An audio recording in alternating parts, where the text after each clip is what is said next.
Hello and welcome to Hong Kong Business Owners. I'm Carmen, founder of this podcast that shares inspiring stories from entrepreneurs based in Hong Kong. Whether you created your own business, thinking about doing so, or simply curious to discover business creation stories, you'll get to listen to unique business owners' journeys, to learn what it takes to start a company, what the keys to success are, how to apprehend failures and challenges, and what to keep in mind when developing your own business. As an entrepreneur, one of your main focus is to sell your products or services. That's where marketing comes into play, especially digital marketing and social media. Do you know how much time we spend every day on social media? More than 2 hours. That's an opportunity to interact with your audience, reach new customers, and get more visibility. To find out more about how to leverage social media to grow your business, check out oak.genhk.com, the agency that helps business owners find their place on social media. Now let's move on to the episode. I hope it'll inspire you and guide you in your current or future projects. And don't forget to give me 5 stars to show me your support.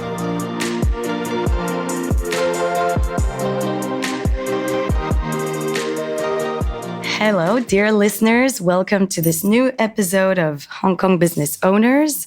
I'm Carmen, entrepreneur and host of this podcast. And today I'm with Chris Edwards.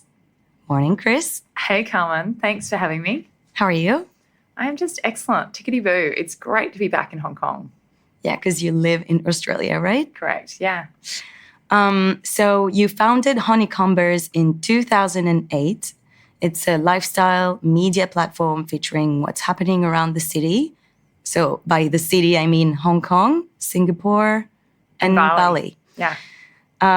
So where to eat, drink, travel, dance, but also stories about the entrepreneurial struggle that we're going to discuss today, sustainability, female empowerment, and much more. So Honeycombers, as we just said, is spread across different locations and gets more than 2 million views per month. But it all started very organically. I read that you were pregnant at the time you started it, and you wrote yourself the first articles. And it started with a newsletter, I think, and a Facebook page. And now you have a team of 30 people. Yeah, correct. And you travel between Australia, Singapore, Hong Kong, APAC, Bali. Yes. And so a few years ago, you started Launchpad. Mm-hmm. If you can quickly introduce what this is. Yeah, so Launchpad is a community of conscious and ethical entrepreneurs. So we are about 630 odd members across Singapore, Hong Kong, Australia, Bali. Actually, there's 7 countries members are based. Wow. Yeah, I know. It's pretty amazing, actually. And basically the concept of Launchpad is to support entrepreneurs because the journey is so hard and lonely, but also to help entrepreneurs think about their impact and help them build more sustainable solutions. Mm. This kind of echoes your podcast, because you also have a podcast, Good Business. Yeah. In which you interview business owners, CEOs, managing businesses that have a positive impact on the world. So my first question is why you launched Honeycombers in 2008, and a few years ago you started Launchpad and your podcast. So why now? What was it was it the result of some reflections on your entrepreneurial journey and what you missed, what you want to give back? Yeah, 100%. So I think why now is one, I have the ability to, I suppose, have space to do new things. So my Honeycombers business is a very easy business to run now. So we have a very senior team and it doesn't require a lot of my time. So I have this opportunity in my life to do something else. And really it was COVID that kind of made me realize how important community is. So in the middle of COVID, our revenues dropped I think it was 60% from one month to the next. So they went from 200,000 to about $80,000 a month. Wow. And my payroll was $150,000. This is Sing dollars, right? So very scary moment. And that same month, my husband stopped working. I had 3 kids at home, homeschooling.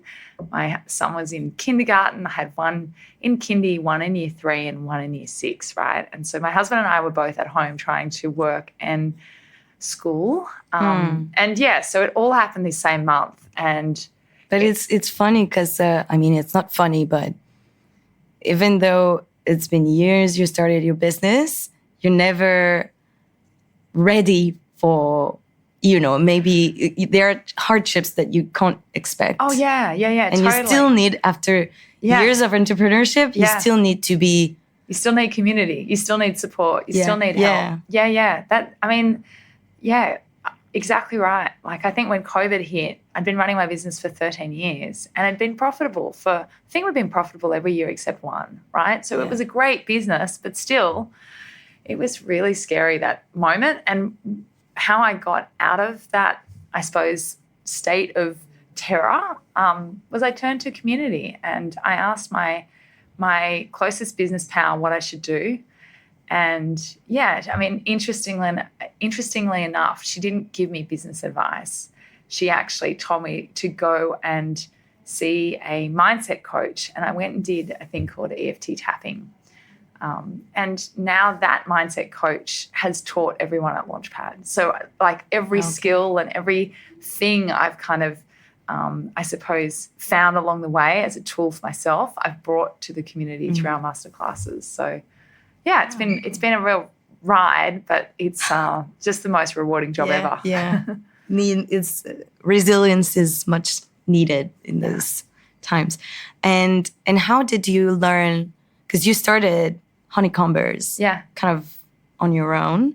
So how did you learn all these things about entrepreneurship? Did you have, I don't know, some people have a mentor or some people have role models. They have their parents who are entrepreneurs. I think this helps a lot. Or they have a network of people having their own business around them. Did you have that? Yes, my parents are farmers, so they had their own business, but their skill sets are not super useful for digital media. But I always had the knowledge or the sense that I wanted my own business because I saw their lifestyle and just the way they owned their own time. I just really wanted that in my life. My parents, they live and work. Oh, well, they did live and work on a farm, and they'd stop for morning tea together, and then they'd stop for lunch together, and then they'd have afternoon tea together. And, I was just like, this is the life, So that was my sense of calling about I wanted to be an entrepreneur. But when I started Honeycombers, I actually had 3 business partners to start with. Okay. And we kind of worked it out collectively, but then they all left the business in the first year. So, for all different reasons. So one decided they wanted to go back to uni and study Chinese medicine. One wanted to go into management consulting. And the other third partner, wanted to spend more time in her field, which was photography and graphic design. So it was, it was really interesting because we started, and that was a lot of change.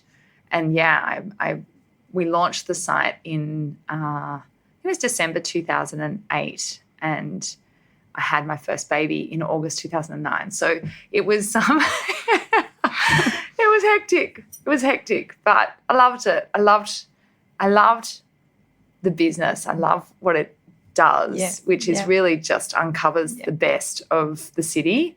Mm-hmm. So I was very passionate about, a very fun job to have. I say that to my team now. It's like the best job ever. You kind of get to try everything and write about it.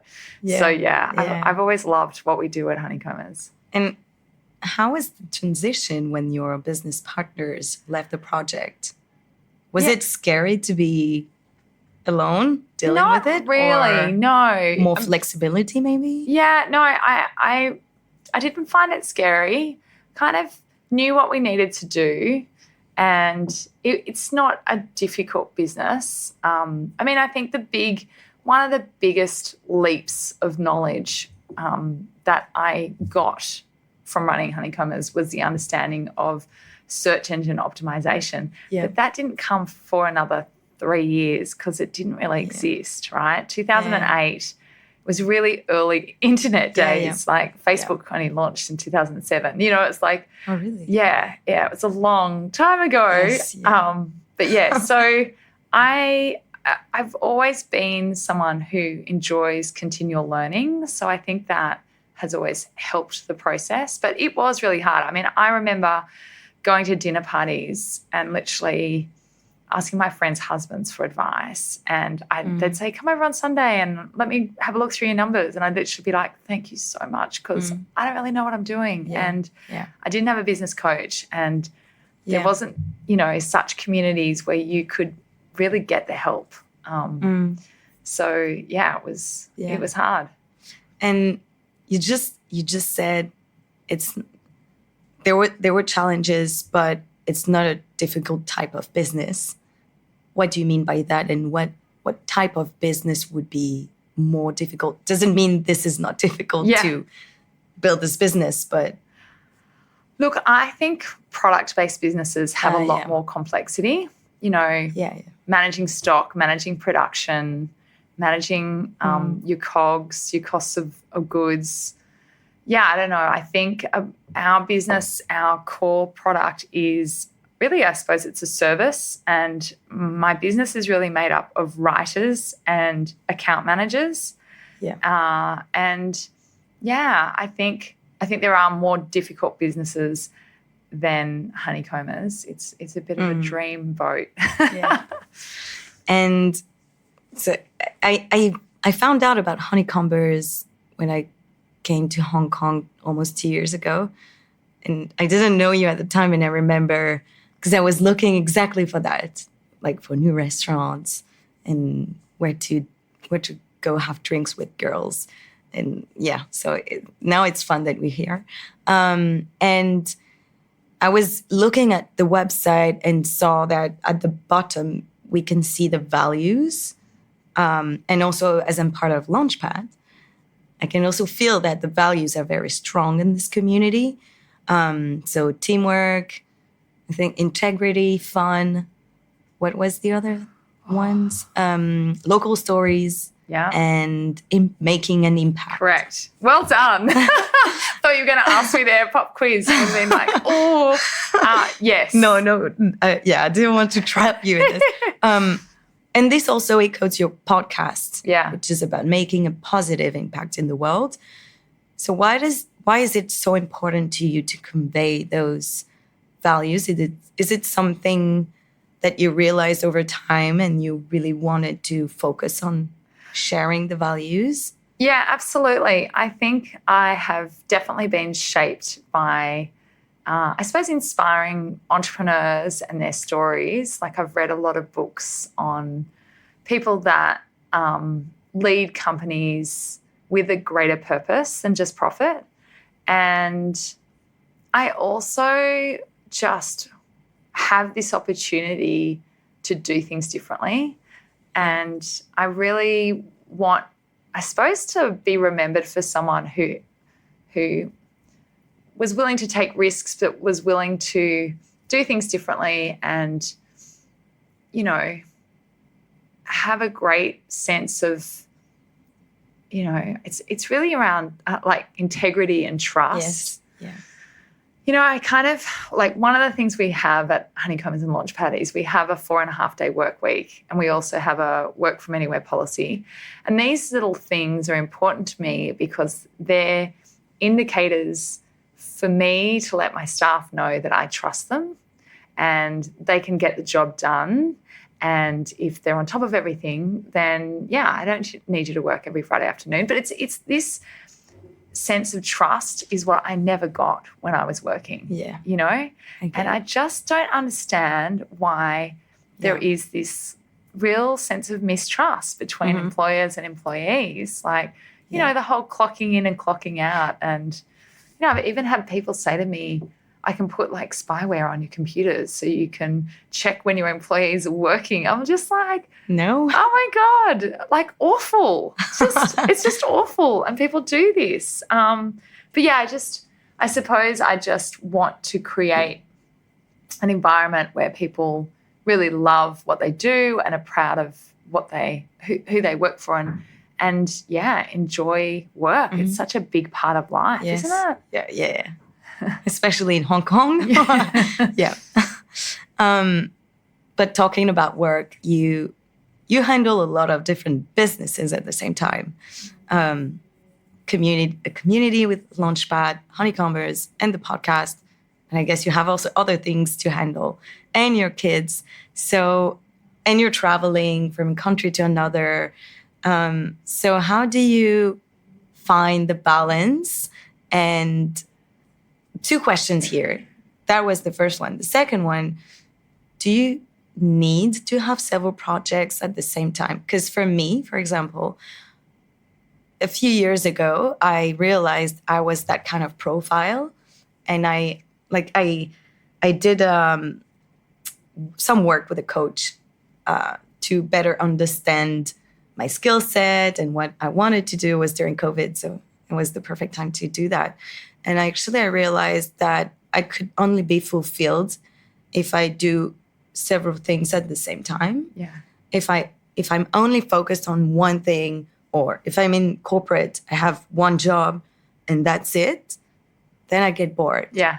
And I try to find a balance between not getting bored, not getting overwhelmed with so many projects, because I love to start new things. But this is what I realized. So is it something that you can relate to? Oh, yeah, 100%. So I definitely I've been running Honeycombers for 15 and a half years, and I still have the challenge of, I suppose, that balance and creating boundaries. A few hacks that I've done is just to give myself days of the week where I don't take meetings. Oh, yes. So I try not to take meetings on Mondays and Fridays, and then I just take meetings 3 days a week. And that just gives me space.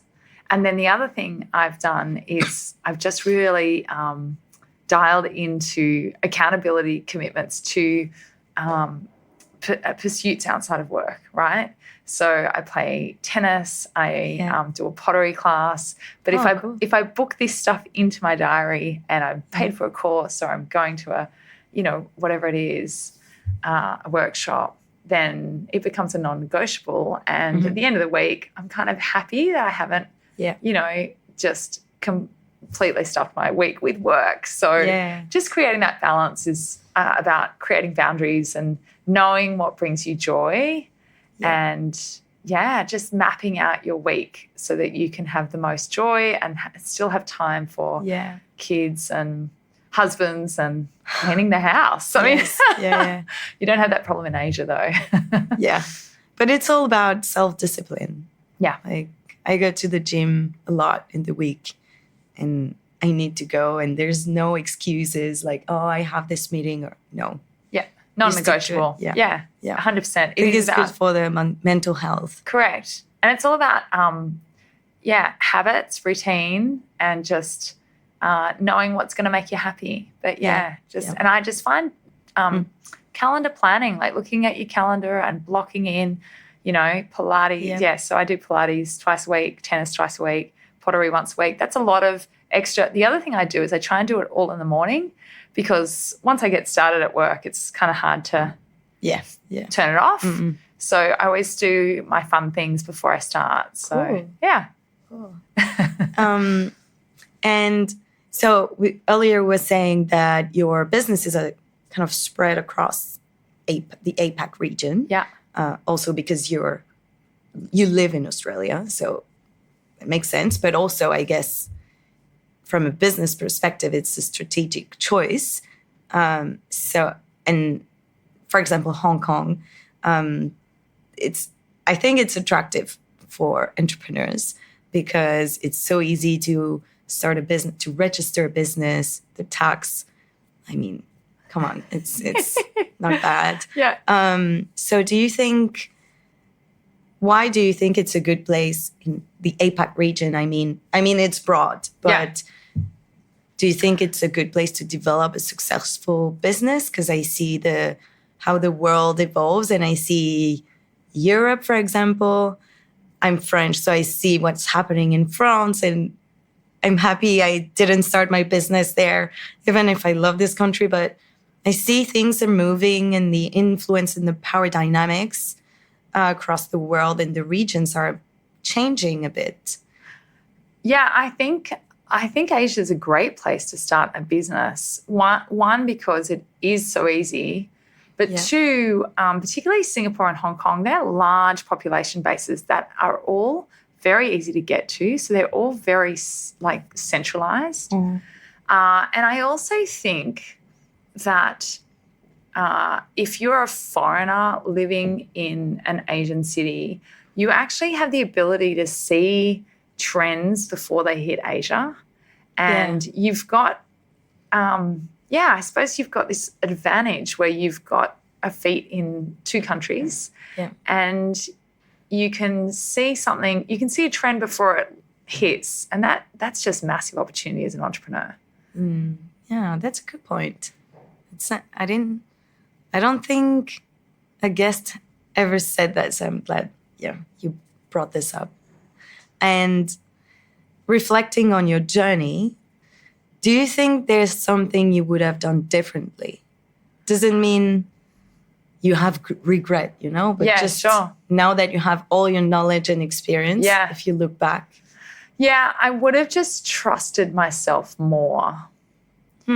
So I reflect back, and actually I'm in Asia because I'm giving a keynote on Thursday in KL, and the keynote is the topic which was given to me was from kitchen table to seven figures. So it's half an hour of me speaking about my journey, and it's been a really great point of reflection. But I've pinpointed 4 milestones or pivotal moments in my journey that were really hard. And looking back now, everything worked out.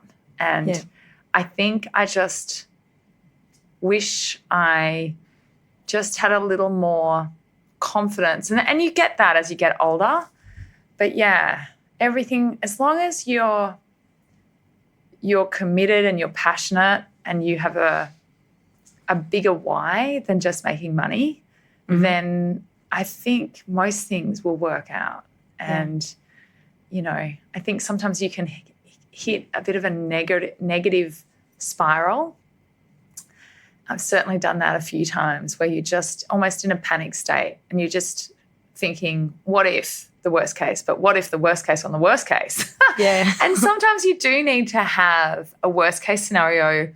I still do it today. I have a worst case scenario budget. Like if all the wheels fell off, what would that mean financially? And that's good because that gives me confidence. But I also then will have a best case scenario budget and a medium case. And doing those kind of scenario planning just helps me feel more comfort in the risk. Yeah. But I think reflecting, I wish I had a little more confidence in myself.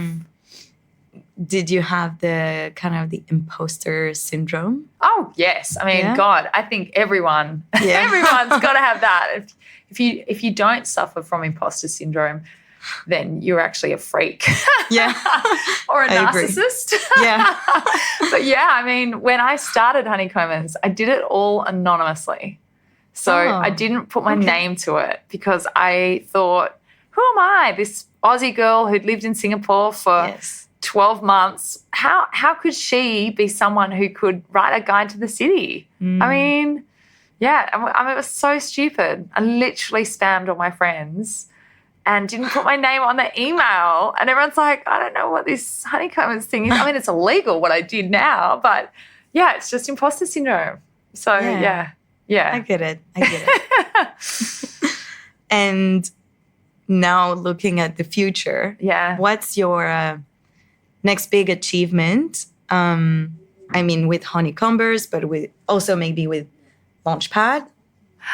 Oh, that's a good question. Okay, so Honeycombers, we are considering launching into new markets. So that's something that we're just doing some research on at the minute.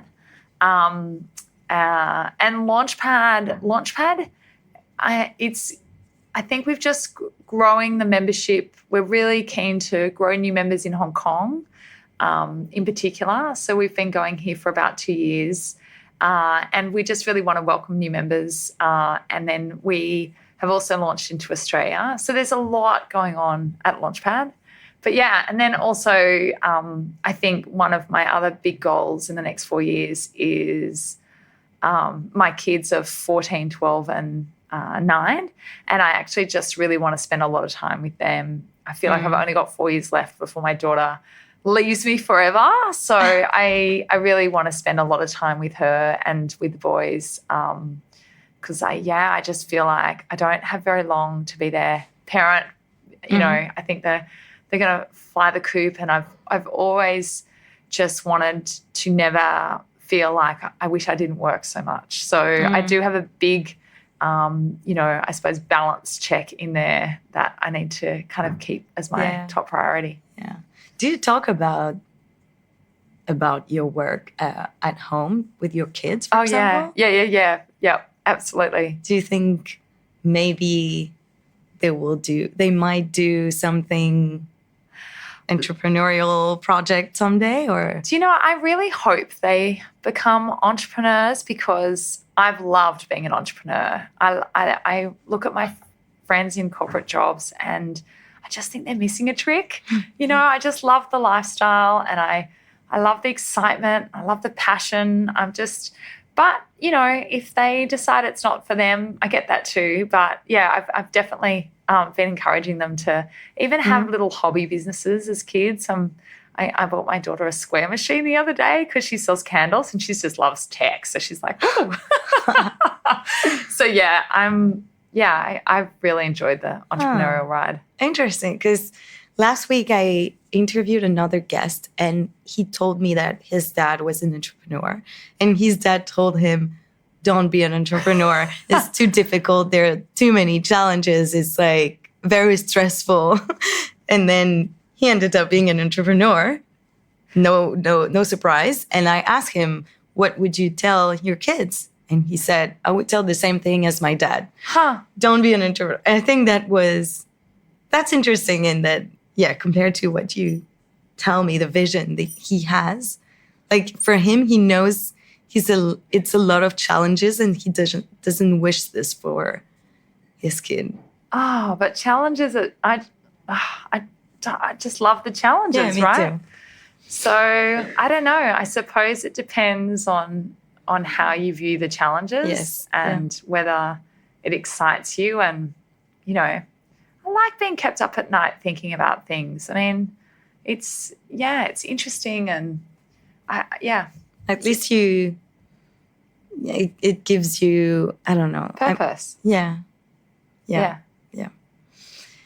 Already the last question. Okay.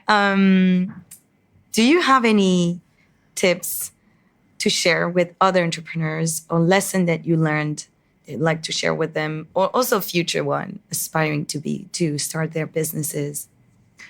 So I would say surround yourself with other entrepreneurs, find your tribe, and also educate yourself daily.